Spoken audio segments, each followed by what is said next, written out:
Today, the Republican Senate voted to block the implementation of an Obama-era gun control regulation that would have made it difficult for some people with certain types of mental impairments to purchase firearms. So that has now moved on to the White House, and it's widely expected that Donald Trump will be signing it.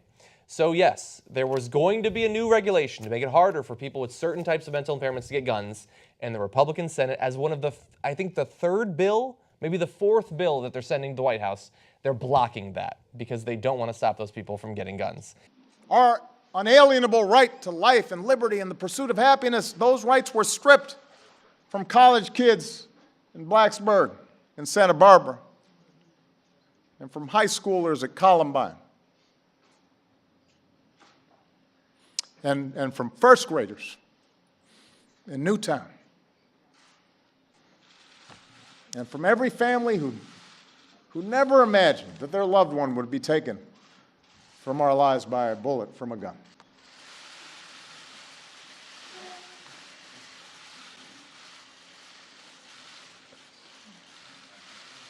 Every time I think about those kids, it gets me mad. All of us need to demand governors and legislators and businesses do their part to make our communities safer. Now, in real life, mental health can be something of a touchy topic. We don't like to talk about it much. And as one psychiatrist explains, when we do, we don't talk about it well. Stigma still is a very big issue. It manifests itself in the ways that we think and talk about the mentally ill and in the terms, the words that we use to describe them. For instance? Wacko, psycho, cray-cray.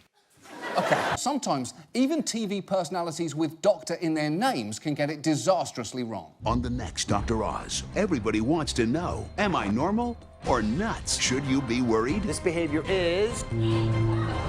it's not normal. Have you gone completely insane? I mean, seriously, have you gone completely insane? Completely insane people go outside, suck on a rock, and bark at the moon. What the f*** is wrong with you?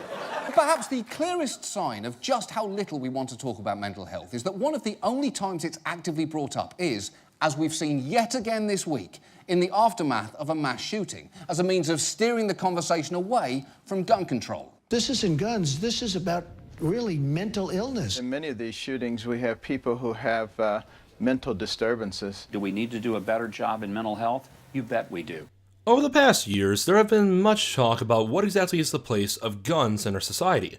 But more specifically, what exactly should we do about gun violence? In fact, many people have started to blame all sorts of things, such as video games, movies, culture, crime, all sorts of things. But lately, mental illness has come up as quite a hot topic of why exactly people might be committing violent crimes. It all started on August 1996 in Austin, Texas, at the University of Texas. A student named Charles Whitman, no relation to Jason Whitten, opened fire from a clock tower from the university. He ended up killing many people and wounded many others. Police had to be called in, and they took forever to stop him. Now, machine guns had already been banned at this time, but this was also a huge contingent to the gun control debate and really set it on fire. And this is also the reason why we have SWAT teams today. Now, to a certain degree, I can understand why some people might not be comfortable with certain people getting guns who have mental illnesses. After all, Hollywood hasn't been exactly doing the best job of portraying mental illness in an actually accurate fashion. I was sitting in Gordon's cage. No, I didn't rig those charges. Your man, your plan. Do I really look like a guy with a plan? You know what I am? I'm a dog chasing cars. I wouldn't know what to do with one if I caught it. You know, I just do things.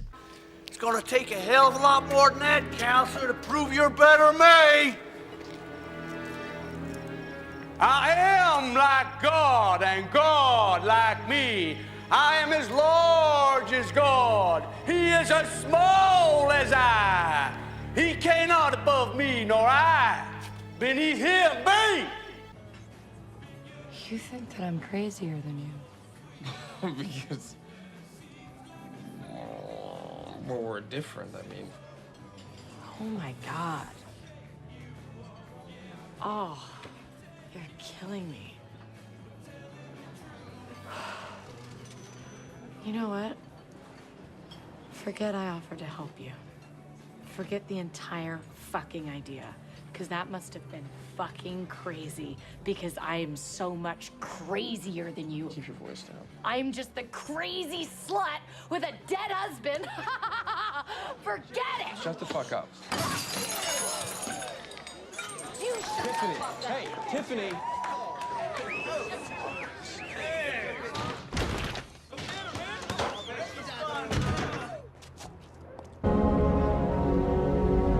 Good morning. Dr. Lecter, my name is Clarice Starling. May I speak with you? You're one of Jack Crawford's, aren't you? I am, yes. May I see your credentials? Certainly.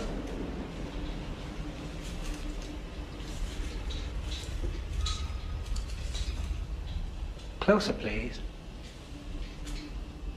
Closer.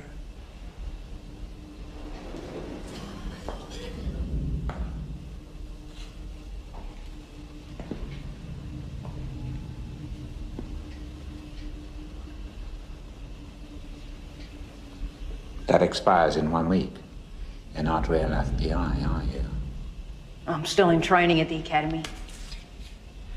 Jack Crawford sent a trainee to me. Yes, I'm a student.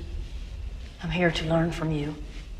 Maybe you can decide for yourself whether or not I'm qualified enough to do that. That is rather slippery of you, Agent Starling. Sit, please.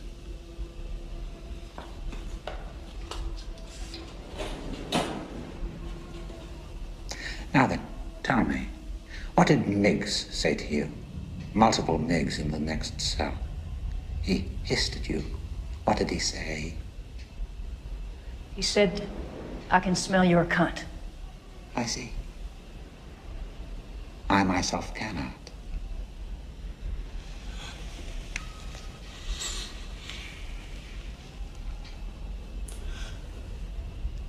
You use Evian skin cream. And sometimes you wear lead at home. But not today.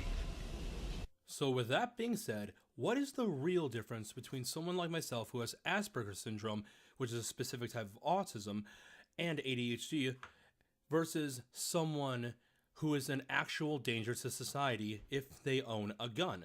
Well, that would simply be answered like this. What is the difference between insanity and mental illness? To answer this question, let's allow this former district attorney to tell us what insanity actually is by definition. In California, the legal standard for the insanity defense is what we call the McNaughton test.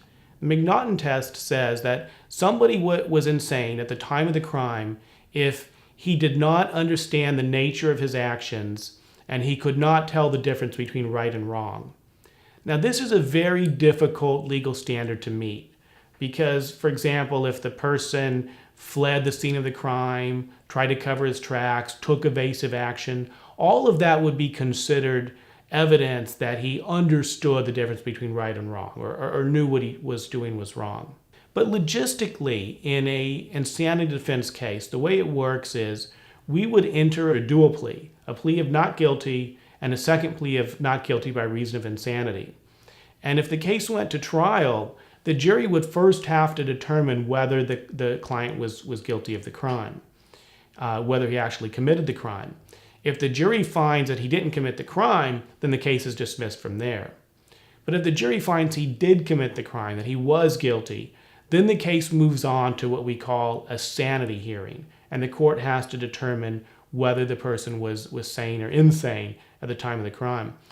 If the court determines that he was insane, if that defense is successful, then instead of going to prison, the person would be committed to a mental facility until such time as he regained his sanity. Now, the other way that this can work is sometimes we would simply enter one plea of not guilty by reason of insanity. And that might be in a situation where it was totally clear and obvious that the person committed the crime, but clearly had mental defects. And if we enter one plea of not guilty by reason of insanity, that means we're essentially conceding that he committed the crime, but we're saying he was insane and therefore he shouldn't be found guilty because of his mental state. And again, that would be something for the court to determine. And if the court found he was insane, then he would go to a mental institution instead of prison. Now, one question that people ask is, if a person is found legally insane or found not guilty by reason of insanity, and they're committed to an institution, will they ever get out? And the answer is that, first of all, if they serve the maximum sentence, so let's say the crime is only assault with a deadly weapon, and it has a 4-year maximum sentence, then after 4 years of being held in the institution, most likely they would be released because they served the maximum sentence. But in murder cases or situations where it's a very long potential sentence or a life sentence in some cases, then ultimately it would be for the doctors and for a judge to determine if the person had regained sanity. But rarely in very serious cases does a person ever get released from the institution. So based on the very words from this former district attorney, in a legal and psychological sense, mental illness doesn't equate to insanity. Now, insanity really is not the same thing as regular mental illness. Mental illness means some kind of general impairment of the mind.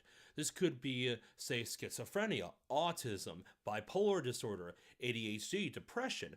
These things may have a hamper on someone's life.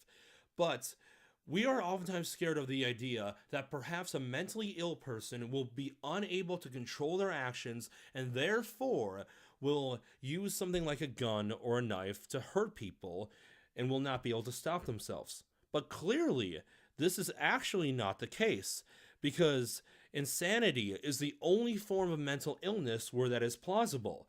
And then that means that that person will not be held responsible for their actions. They will not be taken to jail. They will not be put in prison. They will be put in a mental institution because of the fact that they are unable to take responsibility for their own actions.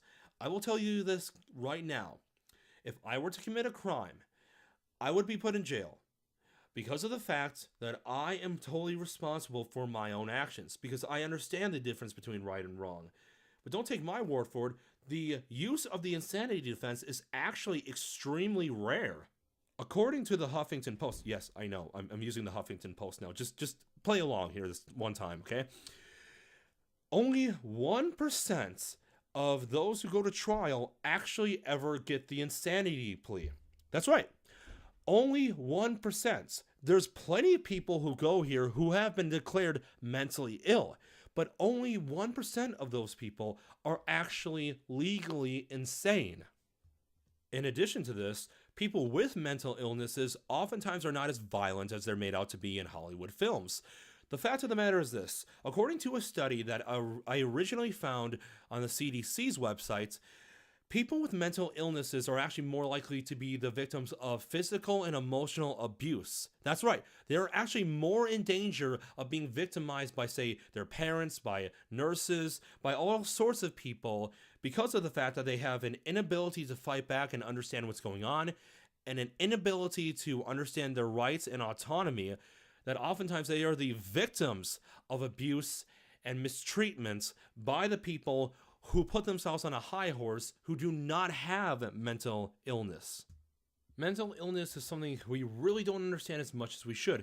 Even far left-wing John Oliver actually did a better job talking about it on Last Week Tonight than a lot of people I know do.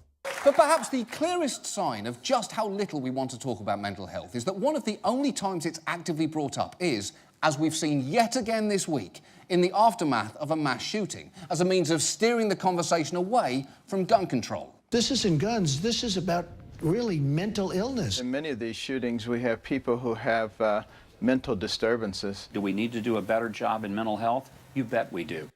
Yeah, it seems there is nothing like a mass shooting to suddenly spark political interest in mental health. And the aftermath of a mass shooting might actually be the worst time to talk about mental health. Because for the record, the vast majority of mentally ill people are non-violent, and the vast majority of gun violence is committed by non-mentally ill people. In fact, mentally ill people are far likelier to be the victims of violence rather than the perpetrators. So the fact we tend to only discuss mental health in a mass shooting context is deeply misleading. It would be like if the only time we talked about Coca-Cola, it were in the context of this. I'm standing here with this ice-cold, thirst-quenching, deliciously satisfying Coca-Cola, and it actually tastes better. Now, more than ever, Coke is it. Sure, that happened, and Coke was undeniably involved in it, but most cans of Coke are not that one, and it would be unfair if every time you thought of Coke, you thought of that. Cannot show you the entire clip of last week tonight, because if I don't want to get DMCA'd, I think we can all figure out the equation to avoid that. However, I will link the entire video that John made in the description below, because it's actually one of the few times he talks about something and he does a good job of presenting the facts unbiasedly and really sends a good message to people. But there is one more clip from that episode of last week tonight that I do want to show you, because it's actually quite disturbing and shocking. Turns out we never followed through and properly funded the community mental health centres JFK had wanted to replace them. All of those patients had to go somewhere, and some of the places they wound up are shocking. For instance, a few years ago, the AP found that nearly 125,000 young and middle-aged mental health patients were being placed in nursing homes. And some states have been involved in something called greyhound therapy. And unfortunately, that does not mean getting to hug a trembling dog who's 98% bone and gristle. It's an even worse kind of greyhound, the kind with 4 wheels and a broken toilet. This is Rawson Neal, the only state-run psychiatric hospital in southern Nevada. Rawson Neal has been accused of greyhound therapy, a practice critics call unthinkable, discharging seriously ill patients too soon, then supplying them with a one-way bus ticket out of town. I'm sorry, but you cannot just put people you'd rather not see on a bus to another city. If you could, that's how every breakup would end. And we have not even got into the most depressingly common place that people with mental illnesses can end up. 2 million people with mental illness go to state and local jails every year. That's meant there's now 10 times more people behind bars than in state-funded psychiatric treatment. That is terrible. Finding out jails are our largest provider of mental health treatment is like finding out Lil Wayne lyrics are our greatest source of sexual education. No, Darren, you can't smack it up, flip it like a spatula. Where did you even learn that? What does it mean, flip it like a spatula? Would you like it if I did that to your mother? No, you wouldn't. You wouldn't, Darren. So don't say it. Now, obviously, I've gone on for a while, and I've talked about the huge issue with mental illness and guns. What's the solution? How do we solve this? How do we solve this misunderstanding? Well, for one thing, we have to stop lying about what mentally ill people really are like. The more we do that, the more it ostracizes them. Second, we need to treat them like adults and stop treating them with kid gloves. I taught myself everything I need to know about how to get over my own mental illness. I'm actually going to be going to Milwaukee School of Engineering not too long from now for aerospace engineering. I am going to work as hard as I can. The fact of the matter is this.